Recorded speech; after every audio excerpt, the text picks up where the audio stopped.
Ma'am, we received a report that you were planning to abandon 3 children. Abandon? That's a lie. I would never do that. The caller stated that you were trying to kick your nephews out of your house. That's a lie. They're my nephews. I would never kick them out. Can one of you tell us what happened? Yes, sir. Mom brought us here with our stuff. Then what happened? She told us to wait outside until she left, then knock on Aunt Marina's door. That's exactly what happened. Mom said Aunt Marina would take care of us. Thank you. We just needed to verify the situation. Based on the children's statements, it appears they were left here by their mother. Thank you, officers. My sister announced her 4th pregnancy and said, "The kids will move in with you for a few months until I give birth." I refused and walked away. A week later, she left them on my porch and called the cops when I called her crazy. Well, let's go. My name is Marina. I'm 32 and I work as a software developer for a large tech company. The good news is that I work remotely, which means I can work from my home office. The bad news is that my family thinks working from home means I'm always available to babysit. I have parents who are retired and an older sister named Sylvie, who's 37. Sylvie got divorced about 2 years ago and has 3 kids. Ashton, who's 9, Clara, who's 7, and Miles, who's 6. Since the divorce, Sylvie has been determined to get back into the dating scene and find a new husband. The problem is, having 3 young kids makes dating pretty complicated. So Sylvie's solution has been to constantly drop her kids off at my place. At first, it was just for a few hours here and there when she had dates. But over the past year, it's gotten completely out of hand. I'm basically raising my nephews and niece. Ashton, the oldest, is actually a pretty calm kid and helps me manage the younger 2, which is honestly the only reason I haven't lost my mind completely. But even with his help, taking care of 3 kids while trying to work full-time is exhausting. Sylvie lives in a rented apartment and gets decent alimony from her ex-husband. She works part-time at some marketing firm, maybe 20 hours a week. Meanwhile, I'm pulling down good money as a senior developer, and I've been helping her out financially on top of everything else. Our retired parents also give her money regularly. Here's what a typical day looks like for me. I wake up at 6 a.m. to get started on work before the kids wake up. Around 7 a.m., Sylvie drops them off on her way to work or whatever she's doing that day. Then I have to get them breakfast, make sure they're dressed, take them to school, and squeeze in a few hours of coding. After school, it's homework time. I sit with each kid and help them with math, reading, whatever they need. Then I have to figure out dinner for 4 people. By the time I get them fed, bathed, and settled down for the night, it's usually 9 or 10 p.m. That's when my real workday starts. I stay up until midnight or later trying to catch up on all the projects I couldn't finish during the day. I've missed several deadlines already, which is not good for my career. The worst part is that Sylvie acts like this arrangement is totally normal. She never asks if I'm available or if it's a good time. She just assumes I'll take care of her kids whenever she needs me to. But apparently, things were about to get much worse. This past Wednesday, Sylvie called me around lunchtime. "Marina, I need you to come to dinner at Mom and Dad's this Saturday. Have something big to announce. The whole family needs to be there. Can't you just tell me now?" "No, it has to be in person. Trust me, you'll want to hear this." I had no idea what she was planning to announce, but I was curious. Maybe she'd finally found a serious boyfriend who would help with the kids. That would be the best news I'd heard in months. Saturday came and I drove over to my parents' house around 5 p.m. Sylvie's car was already in the driveway along with another car I didn't recognize. When I walked in, I saw Sylvie and the kids in the living room, plus a guy I'd never met before. He looked to be in his late 30s, average height, kind of nervous. "Marina," Sylvie jumped up and hugged me. "I'm so glad you're here. This is Brennan." Brennan stood up and shook my hand. "Nice to meet you. Sylvie's told me a lot about you." "Nice to meet you too." My parents came out of the kitchen and we all sat down for dinner. The kids were being unusually well behaved, which should have been my first clue that something big was coming. About halfway through the meal, I couldn't stand the suspense anymore. "Okay, Sylvie, what's this big announcement?" Sylvie cleared her throat and took Brennan's hand. She was practically glowing. Well, everyone, Brennan and I have some exciting news to share. He paused dramatically. I'm pregnant. And Brennan and I are getting married soon. The room went completely silent for about 5 seconds. Then my parents started screaming with joy and rushed over to hug Sylvie. Brennan was grinning and accepting congratulations. I just sat there in shock. Sylvie was barely managing the 3 kids she already had, working part-time, living off alimony and family handouts. How was a 4th child going to improve this situation? Congratulations, I finally managed to say. That's, wow, big news. Thanks, Marina. But actually, there's more. Sylvie turned to me with a casual smile that immediately made me nervous.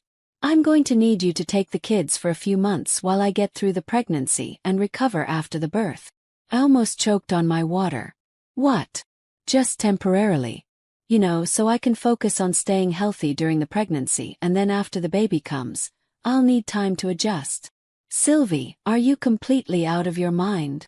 Her smile disappeared. Excuse me. You want me to take care of your 3 kids for months? On top of everything I already do for them. Marina, there's nothing wrong with you helping out with your nephews and niece. Helping out? I'm already raising them. I feed them, help with homework, buy their clothes, pay for their activities. I'm exhausted. Sylvie's eyes filled with tears. I can't believe you're being so selfish and greedy about this. I turned to my parents, expecting them to tell Sylvie she was being ridiculous. Instead, my mother gave me a stern look.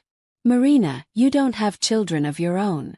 You don't understand how hard it is to raise them. I stared at her. I don't understand how hard it is. I've been taking care of Sylvie's kids constantly for the past year. That's different, Dad said. Sylvie needs our support right now. What about my support? What about my job, my life? Mom said firmly. If Sylvie wants to have another baby, she should be able to do it without being criticized by family. I stood up from the table. Then she can do it without my help too. I grabbed my purse and headed for the door while Sylvie started crying and my parents started yelling at me about family obligations. I drove home in a rage, and by the time I got there, my phone was already blowing up with angry messages. Sylvie, you're a terrible sister. How can you be so selfish?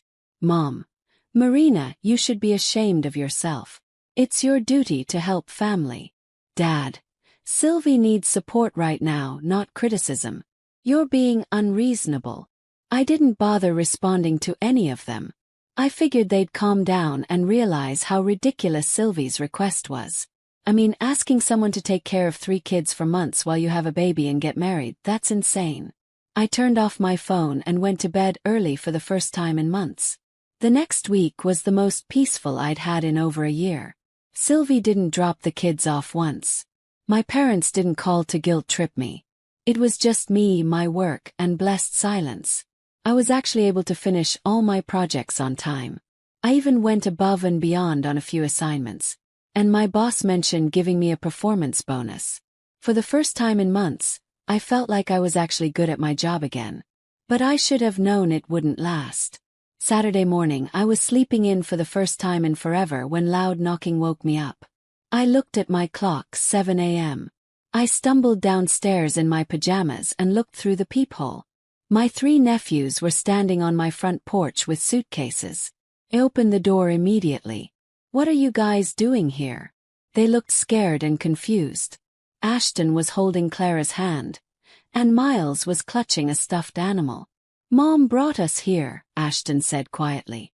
She put our suitcases by your door and told us to wait 5 minutes, then knock. She said you'd take care of us. I felt my blood pressure spike. She left you out here alone. We weren't alone long, Ashton said quickly. But we didn't know what to do. I brought them inside and got them settled on my couch with some juice and cereal.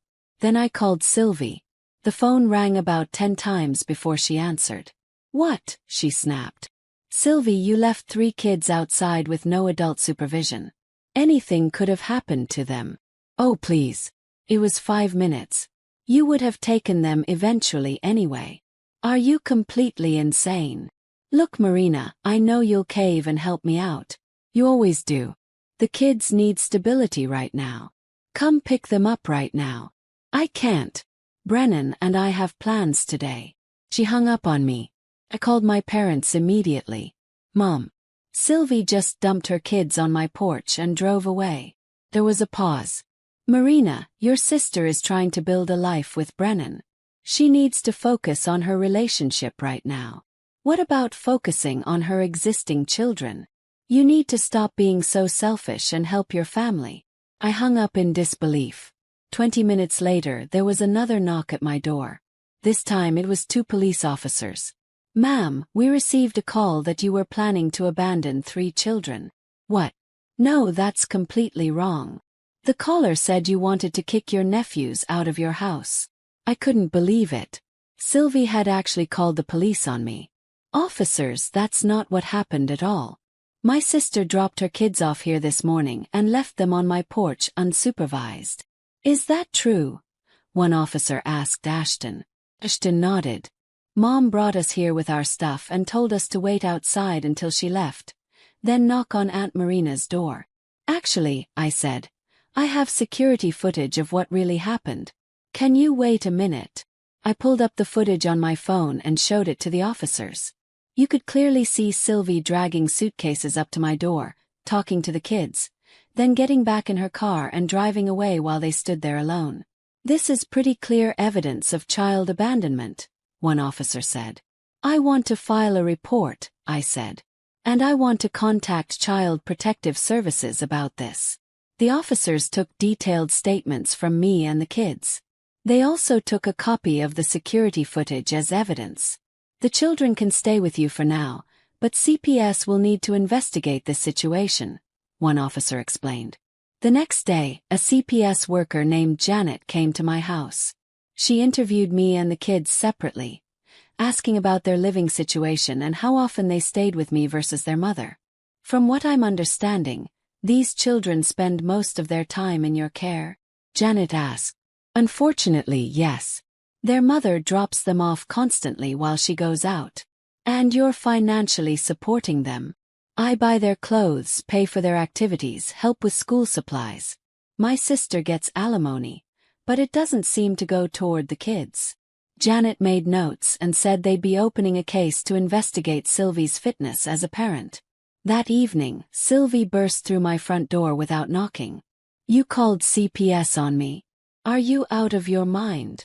You left 3 kids outside for 10 minutes with no adult supervision. That's abandonment. They're going to take my children away because of you. Maybe that would be the best thing for everyone. Sylvie's face went red. I'm taking my kids home right now. No, you're not. The police and CPS said they stay here until this gets resolved. You can't keep my children from me. I'm not keeping them from you.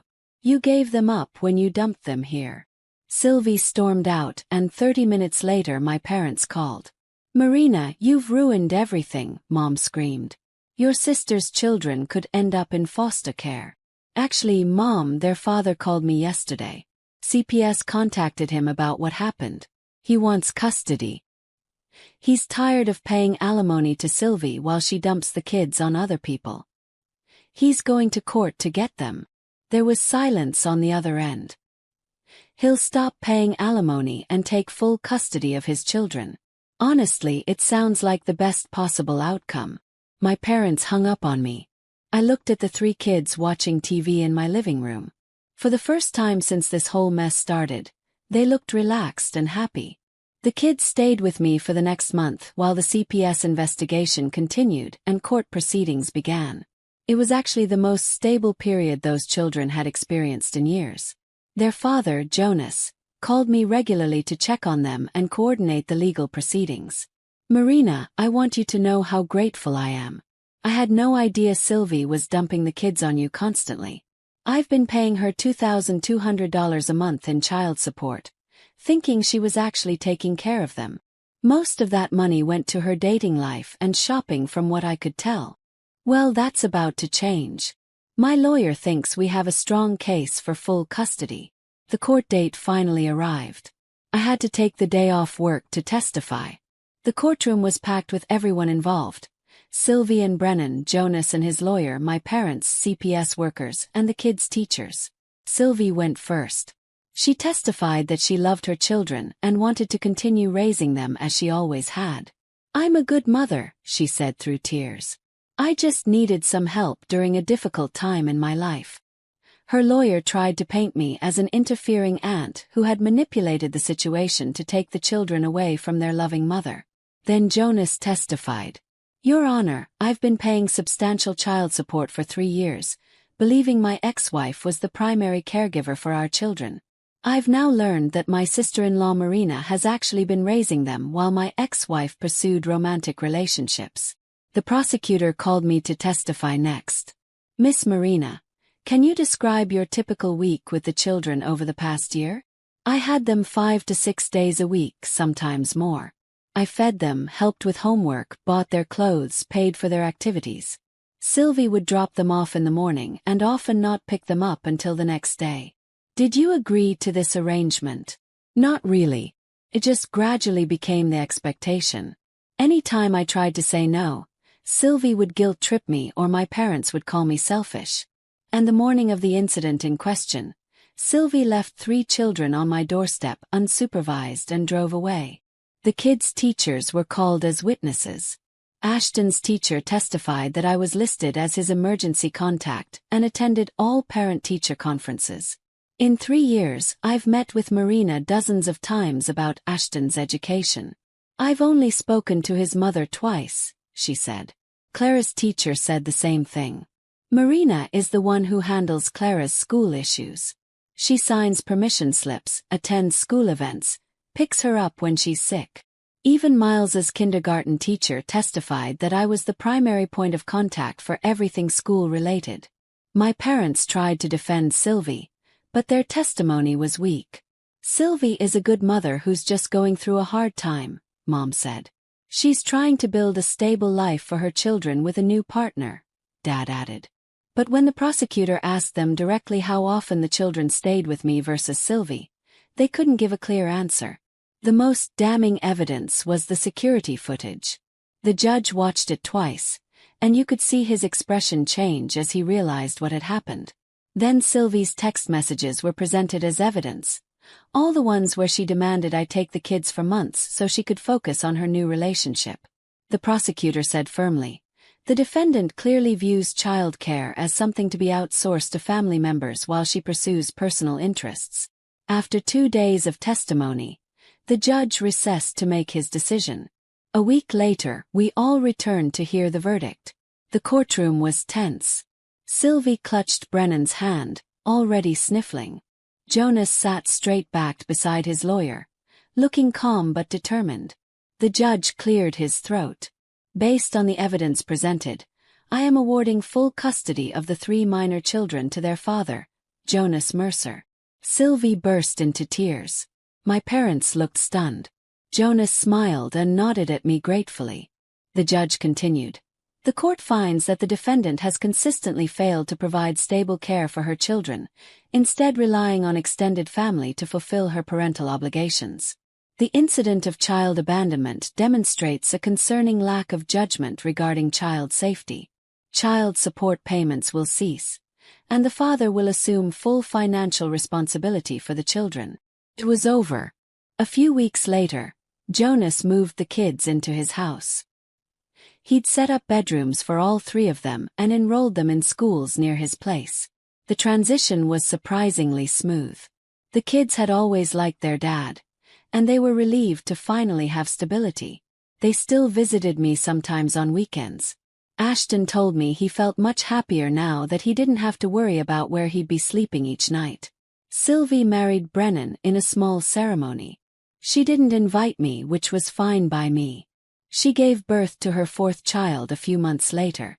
My parents haven't spoken to me since the trial. They blame me for destroying Sylvie's family, even though I was just protecting the kids. But I don't care. My nephews and niece are safe, stable, and happy with a parent who actually wants to raise them. 6 months after the trial, my life had completely transformed. For the first time since Sylvie's divorce, I was living entirely for myself. I could work normal hours, sleep in on weekends, and make plans without worrying about sudden childcare emergencies. My career took off in ways I hadn't expected. Without the constant interruptions and late-night catch-up sessions, I was able to take on more complex projects.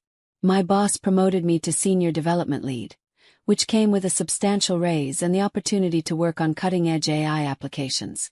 I even started dating again. I met Ryan, another software engineer, at a tech conference. When I told him about my situation with Sylvie's kids, he was amazed. "You basically raised 3 children that weren't yours while working full-time," he said. "It was exhausting. I don't know how single parents do it. Most single parents don't also have demanding tech jobs and family members who take advantage of them." Ryan was right. I'd normalized a completely dysfunctional situation for so long that I'd forgotten what a reasonable life looked like. Meanwhile, the kids were thriving with their father. Jonas had enrolled them in better schools, and they all seemed much more confident and settled. Ashton was excelling in advanced math classes. Clara had joined the school choir. Miles was playing Little League baseball.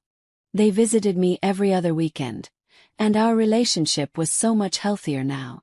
Instead of me being the stressed-out caregiver who was always behind on work, I could actually enjoy spending time with them. We'd go to movies, museums, or just hang out and play video games. One afternoon Ashton asked, "Aunt Marina, are you happier now? You seem more relaxed. You don't look tired all the time anymore." "I am happier. Are you guys happy living with your dad?" "Yeah," Clara chimed in. "Dad makes dinner every night and helps with homework, and we don't have to worry about where we're sleeping." It was confirmation that the custody change had been the right decision for everyone. Sylvie, on the other hand, was struggling. Through mutual relatives, I heard that her marriage to Brennan was rocky. Taking care of a newborn without being able to dump the older kids on family members was apparently much harder than she'd anticipated. She'd also had to get a full-time job since the child support payments stopped. Brennan worked in sales and didn't make nearly enough to support a family of 4 on his own. I heard from my cousin Lila that Sylvie had asked several family members for money, claiming she couldn't afford baby formula and diapers. But most of our relatives had heard about what happened and weren't eager to enable her again. My parents were still furious with me. They'd completely cut contact, which honestly was a relief. I was tired of being guilt-tripped every time I tried to set reasonable boundaries. But the rest of my extended family had come around. My cousin Marcus called me a few months after the trial. "Marina, I owe you an apology. We all knew Sylvie was taking advantage of you, but nobody wanted to get involved in family drama. I appreciate that. What you did took guts. Those kids are so much better off now. They really are.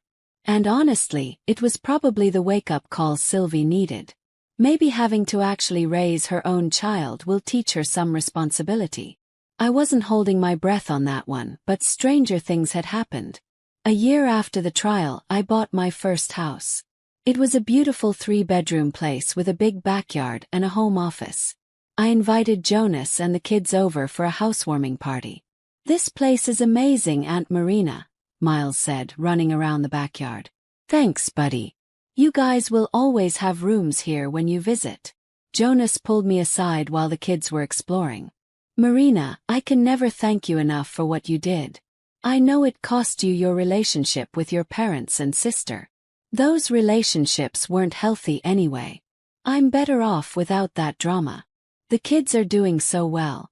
Ashton made honor roll last semester. And Clara's teacher says she's one of the most confident kids in her class. They're great kids. They just needed stability. They got that from you first and now from me. You saved them from years of chaos." Looking back, I realized that standing up to Sylvie had been the best decision I'd ever made. Not just for the kids but for myself. Sometimes being a good aunt, sister, or daughter means saying no to unreasonable demands. Sylvie had assumed I'd always be available as free childcare because I'd never enforced boundaries before. She thought she could escalate to essentially abandoning her kids with me because I'd always given in to smaller requests. But there comes a point where you have to choose between enabling someone's dysfunction and protecting the innocent people being hurt by it. Those 3 kids deserved better than being treated as burdens to their mother's social life. They deserved a parent who actually wanted to raise them. Now they had that, and I had my life back. I was proud of the choice I'd made. It wasn't easy and it cost me some relationships, but it was the right thing to do. Sometimes standing up for what's right means accepting that some people will never forgive you for it. But living with integrity is worth more than maintaining relationships built on manipulation and guilt. I was finally free to build the life I wanted, and that felt better than any family approval ever could. As the months passed, I started to notice how different my life felt without the constant chaos of Sylvie's children being dropped off at random. For the first time in years, my house felt like a home instead of a daycare center. I could walk into my kitchen and know that the fridge was stocked the way I left it. I could sit at my desk and focus on work without the background noise of children screaming or toys clattering across the floor. I could come home from a long day and actually relax in peace. The kids still visited every other weekend, and that was enough to remind me that I had done the right thing. They were happier, more confident, and more secure now than I had ever seen them before. Jonas was doing a great job raising them. He made sure they had routines, chores, and structure, things Sylvie had never given them. One evening, Ashton sat across from me at the dining table while Clara and Miles played in the living room. He looked up from his homework and said, "Aunt Marina, do you ever miss when we lived with you?" Pause. "I miss having you around sometimes, Ashton. But I don't miss how stressful it was. You guys deserve a parent who has the energy to give you everything you need." He nodded slowly. "Dad said you saved us. He said we might have ended up in foster care if you hadn't stood up for us." My throat tightened. I just wanted to make sure you were safe. That's what mattered most. Hearing it from Ashton, the oldest, the one who understood the most, was the greatest confirmation that I had made the right call. Meanwhile, Sylvie's struggles were becoming more and more visible. Word traveled quickly in families, even ones divided. Cousins, aunts, and uncles whispered about how overwhelmed she was with the new baby. She had to take on double shifts at her job because Brennan's salary wasn't enough to cover their expenses. My cousin Lila told me Sylvie often showed up late to work, exhausted and frazzled, begging coworkers to cover her responsibilities. She also burned through most of her friends. They had grown tired of being asked to babysit or lend her money. Without family enabling her, she no longer had the safety net she was used to. At one point she even reached out to me through email. The subject line read, "Please, Marina." The message inside said, "I know we've had our differences, but I'm drowning. Can you at least send me some money for diapers and formula? Just $200 until payday. Please don't let my baby suffer because of our fight." I stared at the email for a long time.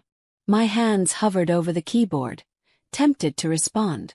But then I remembered the police at my door. I remembered the footage of her abandoning 3 children on my porch. I remembered the courtroom where she tried to paint me as a manipulator. I closed the laptop without replying. It was not my responsibility to fix the mess Sylvie had made of her life. A year and a half after the custody case, I hosted Thanksgiving at my new home. Jonas brought the kids, and for the first time, the holiday felt joyful instead of strained. We cooked together, played board games, and laughed late into the night. Clara stood on a chair to help me stir cranberry sauce, while Miles tried to sneak extra marshmallows onto the sweet potatoes. Ashton sat with Jonas, carefully carving the turkey like he'd seen on TV. As I looked around the table, I realized something important. Family wasn't about obligation or guilt. It wasn't about sacrificing yourself for people who didn't respect you. It was about love, respect, and responsibility. Jonas raised a glass of cider. To Marina, the woman who kept this family together when no one else could. I felt my cheeks flush, but I smiled. To us, I said. To making our own kind of family. The kids cheered and clinked their glasses of juice against ours. In that moment, I knew I had finally built a life that was mine. Peaceful, strong, and free from manipulation. And though Sylvie might never forgive me, I had no regrets. Protecting those children was worth every broken bridge. Sometimes doing the right thing means walking away from people you once called family. And sometimes it means building a new family from the ones who truly value you. I was finally free, and I wasn't looking back.